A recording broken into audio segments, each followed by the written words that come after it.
சேலத்தில் தொடங்கப்பட உள்ள தகவல் தொழில்நுட்ப பூங்காவில் 9 ஆண்டுகளுக்கு பிறகு கால் பதிக்க ஐடி நிறுவனங்கள் தயாராகி வருகின்றன. இன்னும் 2 மாதங்களில் பயன்பாட்டுக்கு வரவுள்ள தொழிற்பூங்கா பற்றிய ஒரு சிறப்பு செய்தி தொகுப்பை இப்பொழுது பார்க்கலாம். இந்த பிரம்மாண்ட கட்டிடம் சேலம் பகுதி இளைஞர்களின் நீண்ட நாள் கனவை நிறைவேற்ற காத்துக் கொண்டிருக்கிறது.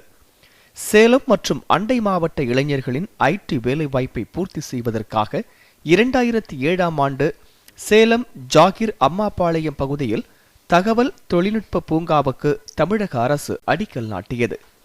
9 ஆண்டுகளாக ஆமை வேகத்தில் நடந்து வந்த பணிகள் தற்போது விறுவிறுப்பாக நடைபெற்று வருகின்றன. சேலத்தில் டைட்டில் பார்க் வந்துச்சு, இன்னும் நிறையா கம்பெனிஸ் எம்ப்ளாயர்ஸ் வராங்க அப்படின்னா காம்படிஷன் இன்க்ரீஸ் ஆகும். இப்போ இருக்கிற கம்பெனிஸே அவங்களுடைய ஃபெசிலிட்டி இன்க்ரீஸ் பண்ணுவாங்க, அவங்களுடைய சேலரியை மார்க்கெட் ஸ்டாண்டர்ட் தகுந்த மாதிரி பண்ணுவாங்க.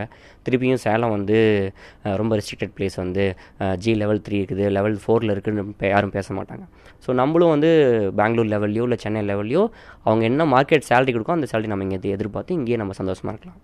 சேலமில் எல்லா ஃபெசிலிட்டியும் இருக்குது. ஆனால் பார்த்திங்கன்னா companies like medical coding companies ரொம்ப லிமிட்டட்ங்கிறது only one companies in Salem. So நிறைய கம்பெனிஸ் இங்கே இருக்க யங்ஸ்டர்ஸ்க்குலாம் ரொம்ப யூஸ்ஃபுல்லாக இருக்கும். இந்த தகவல் தொழில்நுட்ப பூங்காவில் 9.49 ஏக்கரில் சேலத்தை சேர்ந்த வி டெக்னாலஜி நிறுவனம் கட்டுமான பணிகளை முடுக்கிவிட்டுள்ளது. மஹிமா டெக்னாலஜி, டிபி ப்ரொஃபஷனல் நிறுவனங்கள் தலா 3 ஏக்கர்களிலும், ஜிடிபி இன்ஃபோடெக் நிறுவனம் 2.5 ஏக்கரிலும் அலுவலகங்களை அமைக்க உள்ளன. அடுத்த ஓராண்டில் 1000 இளைஞர்களுக்கு வேலை வாய்ப்பளிக்கும் நோக்கம் இருப்பதாக அறிவித்துள்ளது வி டெக்னாலஜி நிறுவனம்.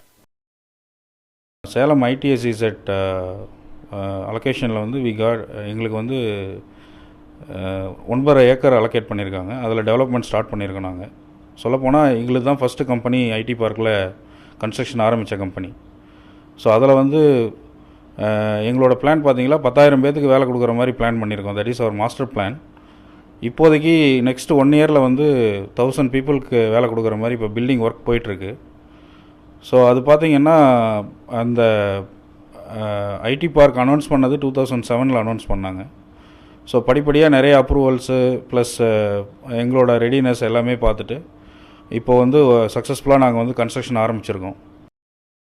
இந்த நிலையில் அரசின் ஒத்துழைப்புடன் சேலம் தகவல் தொழில்நுட்ப பூங்காவின் செயல்பாடுகளை மேம்படுத்த பல்வேறு முயற்சிகளை மேற்கொண்டு வருகிறது இந்திய தொழில் கூட்டமைப்பு. So vast talent of technical man power இப்போ இங்கே அவைலபிளாக இருக்குங்க. ஐடி கம்பெனிஸ்க்கு வேணுங்கிற டெக்னிக்கல் மேன் பவர் நிறைய அவைலபிளாக இருக்குங்க. ஸோ இப்போ இந்தியா ஃபுல்லாக ஐடி கம்பெனிஸில் சேலம்லேருந்து இருக்கக்கூடிய பீப்புள் நிறைய பேர் ஒர்க் பண்ணிகிட்டு இருக்காங்க. ஸோ இங்கேயே அவங்களுக்கு இந்த ஐடி கம்பெனிஸ் சர்வீசஸ் ஆரம்பித்தாங்கன்னா அவங்க வெளியூருக்கு போய் வேலை செய்யாமல் சொந்த ஊர்லேயே அவங்க ஒரு வேலையை நல்லபடியாக பார்க்குறதுக்கு உண்டான ஒரு நல்ல ஆப்பர்ச்சுனிட்டி இருக்குங்க. இப்போ இதில் சேலம் வாழ் இளைஞர்களின் நீண்ட நாள் கனவான ஐடி பார்க் நனவாகும் சூழ்நிலை உருவாகி இருப்பது அவர்களிடையே பெரும் மகிழ்ச்சியை உருவாக்கியிருக்கிறது. சென்னையில் கடந்த ஆண்டு வெள்ள பாதிப்புகளுக்கு பிறகு சேலம் போன்ற பகுதிகளுக்கு ஐடி நிறுவனங்கள் படையெடுக்க துவங்கி இருப்பது குறிப்பிடத்தக்கது. பல ஆண்டுகளுக்கு முன் அறிவிக்கப்பட்ட தொழில்நுட்ப பூங்கா தற்போது சேலத்தில் இன்னும் சில மாதங்களில் செயல்பட துவங்க உள்ளது. இதனால் சேலம் மட்டுமல்லாத சேலத்தை சுற்றி உள்ள பல்வேறு அண்டை மாவட்டங்களைச் சேர்ந்த இளைஞர்களும் வேலைவாய்ப்பு கிடைக்கும் என்ற நம்பிக்கையில் காத்திருக்கின்றனர். அதேபோல சேலத்தில் இருக்கிற தொழில்நுட்ப பூங்காவில் மற்ற தொழில்நுட்ப நிறுவனங்களும் பங்கு கொள்ளும் வகையில் போதுமான அளவு கட்டுமான வசதிகளை செய்து தர வேண்டும் என்பது அனைவரின் எதிர்பார்ப்பு. ஒளிப்பதிவாளர் நேதாஜி மற்றும் பார்த்தசாரதியுடன் ரியாஸ், நியூஸ் 7 தமிழ், சேலம்.